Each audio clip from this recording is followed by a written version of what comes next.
ఆంధ్రప్రదేశ్లో రాజకీయాల కోసం దిగజారిపోతున్న వ్యక్తులను చూస్తూ ఉంటే ఫస్ట్ ఒక ఆంధ్రప్రదేశ్ పౌరుడిగా బాధేస్తుంది. అండ్ ద గ్రేట్ లీడర్గా ఇప్పటికీ జనాల మనసులో ఉన్న వైఎస్ రాజశేఖర రెడ్డి గారు చనిపోయి 16-17 సంవత్సరాలు కావస్తూ ఉన్న ఇప్పటికీ ఆయన మీద కొందరు కొన్ని ముద్రలు వేసే ప్రయత్నం. ఫస్ట్‌లో ఫ్యాక్షనిస్ట్ అన్నారు. తర్వాత రకరకాలుగా ఆయన మీద మీడియాను ఉపయోగించుకొని దాడి చేసుకుంటూ వచ్చారు బ్రతికున్నప్పుడు.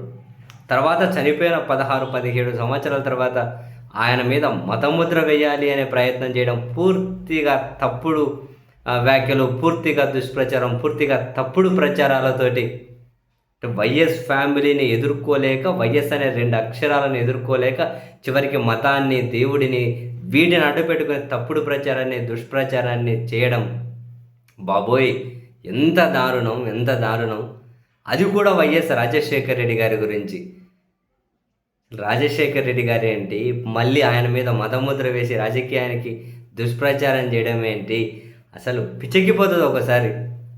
ఈరోజు ఈ పాలకులు మీడియా సమావేశం పెట్టి రాజశేఖర రెడ్డి గారు 2 కొండలే అని అన్నారు, 2 కొండలే అంటూ జీవో తెచ్చారు అని. ఎంత దారుణం. అసలు అసలు జనాలు వీళ్ళ దృష్టిలో ఎంత ఫూల్స్ అని చెప్పి వీళ్ళు అనుకుంటూ ఉన్నారు. ఈ మాట మాట్లాడుతూ ఉంటారు కదా, ఎప్పుడైనా ఏ రోజైనా దానికి సంబంధించిన ప్రూఫ్లు చూపెట్టారా వీళ్ళు? దానికి సంబంధించిన జీవోలు చూపెట్టారా? దానికి సంబంధించిన రికార్డులు చూపెట్టారా? ఏ రోజైనా చూపెట్టారా? ఒట్టి మాటలు, గాలి కబుర్లు, దుష్ప్రచారం, తప్పుడు ప్రచారం. సో ఇటువంటి వాళ్ళు ఇలా ఇట్లా మాట్లాడి ఏదో వాళ్ళ మీద నిందలేయాలని చెప్పి ప్రయత్నం చేసి చివరికి ఏమవుతుంది, అవి వీళ్ళకే బూమరంగ్ అవుతూ ఉన్నాయి. వైఎస్ రాజశేఖర రెడ్డి గారి గొప్పతనం ఏంటో మరోసారి వార్తల్లోకి వస్తూ ఉంది. పచ్చి నిజాల ఆధారాలతో సహా నెట్టింట బ్రహ్మాండంగా చక్కర్లు కొడుతూ ఉన్నాయి. ఊరు వాడ రీసౌండ్ పెట్టుకొని ఆంధ్రప్రదేశ్ భవిష్యత్తు గురించి, విద్య వైద్యం గురించి, ప్రజల జీవన ప్రమాణాల గురించి చర్చించాల్సిన పాలకులు ప్రతిపక్షాన్ని చూసి ఇప్పటికీ ఎదుర్కోలేక, వైఎస్ అనే 2 అక్షరాలను ఇప్పటికీ ఎదుర్కొనే ధైర్యం కూడా చేయలేక డైరెక్ట్ మార్గంలో, వక్ర మార్గంలో ఎదుర్కోవాలని చెప్పి ప్రయత్నాలు చేస్తూ ఉన్న పాలకుల ఈ దుర్మార్గపు ఎత్తుగడలను ఆంధ్రప్రదేశ్లో ప్రతి పౌరుడికి చెవుల్లో రీసౌండ్ వచ్చే విధంగా వినిపించాల్సిన అవసరం అయితే ఉంది. ఎందుకంటే ఆంధ్రప్రదేశ్ ఇటువంటి రాజకీయాలకు వేదిక కాకూడదు, నాశనం అయిపోతుంది. రాజశేఖర్ రెడ్డి గారి గొప్పతనం మళ్ళీ నెట్టింట చక్కర్లు కొడుతూ ఉంది. ఎవ్రీథింగ్, అన్ని నిజాలు ఆధారాలతో సహా. అందులో కొన్ని కీలక విషయాలు కనుక చూస్తే 2004లో వైఎస్ రాజశేఖర రెడ్డి గారు ముఖ్యమంత్రిగా అయిన మొదటి రోజు నుంచే చంద్రబాబు నాయుడు గారు తన మీడియా ద్వారా, తన మనుషుల ద్వారా కుట్రలకు పదును పెట్టారు అని, 2005లో వచ్చిన స్థానిక సంస్థల ఎన్నికలను కూడా తన కుట్రల్లో భాగంగా ఉపయోగించుకున్నాడు అని, రాష్ట్ర వ్యాప్తంగా స్థానిక సంస్థల ఎన్నికలకి నోటీసులు ఇవ్వగానే చంద్రబాబు నాయుడు తన ప్రధాన అనుచరుడు జయచంద్ర నాయుడుతో హైకోర్టులో తిరుమలకు సంబంధించి ఒక కేసు వేయించాడు. కేసు వివరాలు కూడా అన్నీ ఉన్నాయి. రాష్ట్రంలో అన్ని ప్రాంతాలతో పాటు కొండపైన తిరుమలకి కూడా పంచాయతీ ఎన్నికలు పెట్టాలి అని హైకోర్టుని ఆశ్రయిస్తే జయచంద్ర నాయుడు తన వాదనలకు మద్దతుగా ఎప్పుడో పూర్వకాలంలో ఉన్న చట్టాలను వెలికితీసి, అంటే 1975 డిసెంబర్ 2ను విడుదల చేసిన జీవో 1605 మరియు 4 నవంబర్ 1965 విడుదల చేసిన జీవో నంబర్ 1784 వీటిని అడ్డం పెట్టుకొని, అంటే ఆ జీవోల ప్రకారం ఏముందట, ఆలయ పరిధిలో 2 కొండలు మాత్రమే ఉన్నాయి. ఆ జీవోలో 65, 75లో ఉన్న జీవోల ప్రకారం ఆలయ పరిధిలో 2 కొండలే ఉన్నాయట. సో ఇప్పుడున్న తిరుమల అనే ఊరు ఆ 2 కొండల పరిధిలోకి రాదు. కాబట్టి తిరుమలకి పంచాయతీ ఎన్నికలు పెట్టాలని చంద్రబాబు నాయుడు గారి అనుచరుడు కోర్టులో కేసేసి వాదించారు.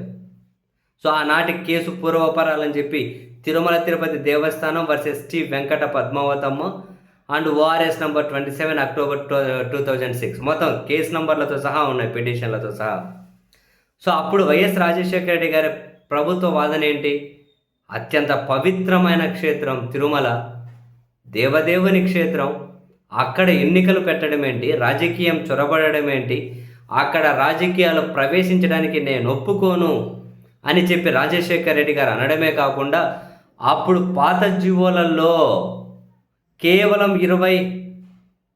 26 చదరపు కిలోమీటర్లు మాత్రమే ఆ తిరుమల పరిధిలోకి వస్తుంది అంటే దాన్ని మారుస్తాను అని చెప్పి హైకోర్టులో వాదనలు వినిపించి స్వామీజీలను పిలిపించి ఆ తిరుమల పరిధిలో ఉన్న కొండలు మొత్తం ఏవైతే ఉంటాయో 332 చదరపు కిలోమీటర్లు మొత్తం దేవుడి కిందకే వస్తుంది అని చెప్పి జీవో నంబర్ 747, 746లను విడుదల చేసిన లీడర్ వైఎస్ రాజశేఖర్ రెడ్డి గారు.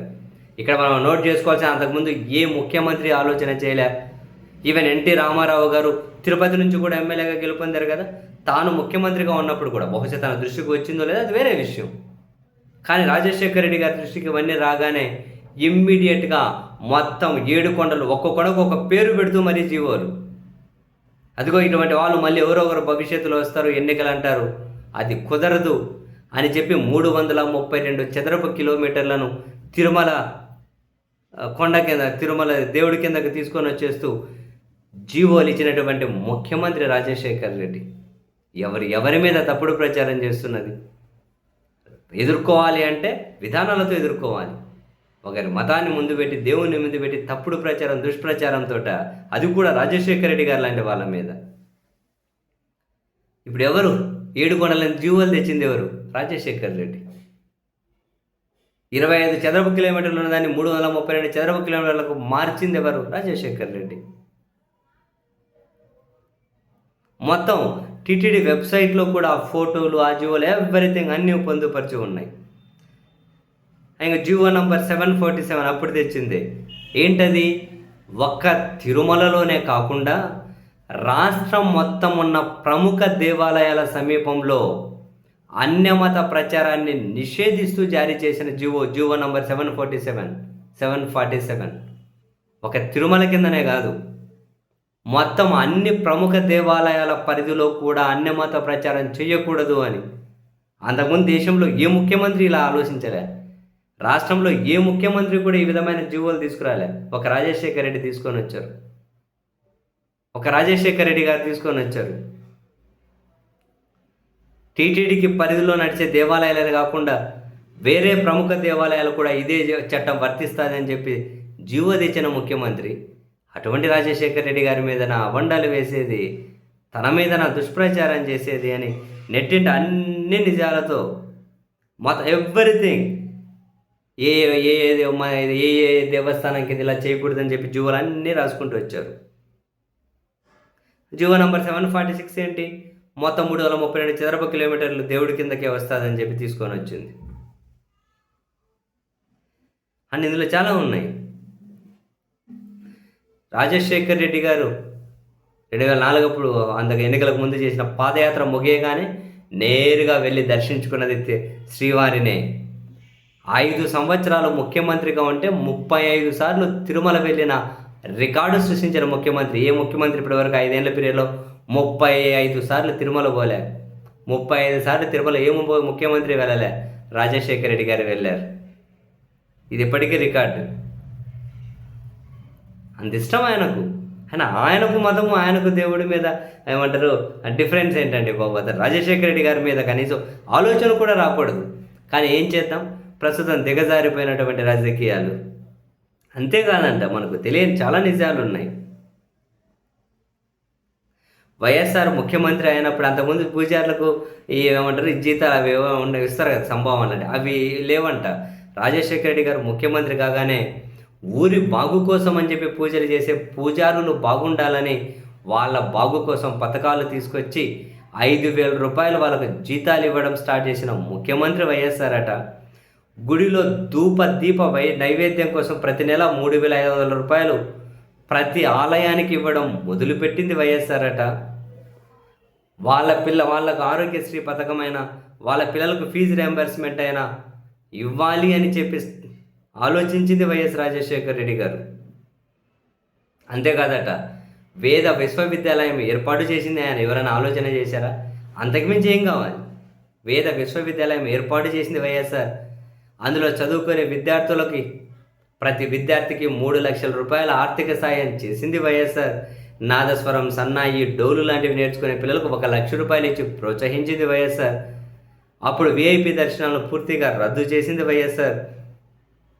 1000 కాళ్ళ మండపాన్ని అప్పుడు అంతకుముందు చంద్రబాబు నాయుడు గారు ప్రభుత్వ హయాంలో కూల్చేస్తే దానికి మళ్ళీ శంకుస్థాపన చేసింది వైఎస్ఆర్ అట. అది కూడా పీవీఆర్కే ప్రసాద్ ఆధ్వర్యంలో కమిటీ వేసి చిన్నజీఆర్ స్వామి లాంటి వాళ్ళ సమ్మతితో శంకుస్థాపన చేశారట. వెంకటేశ్వర భక్తి ఛానల్ ప్రారంభమైంది ఆయన హయాంలోనే. పోర్టు కార్మికులందరికీ రెగ్యులరైజు పర్మనెంట్ ఉద్యోగం చేసింది ఆయన. అర్చకుల జీతాలు పెంచింది వైఎస్ఆర్. వేదం చదివే విద్యార్థులకు స్టైఫండ్ ఇచ్చింది వైఎస్ఆర్. వైభవోత్సవాలు, కళ్యాణోత్సవాలకి అంకురార్పణ చేసింది వైఎస్ఆర్. అన్నమయ్య 600వ జయంతి పెద్ద ఎత్తున నిర్వహించింది ఆయనే.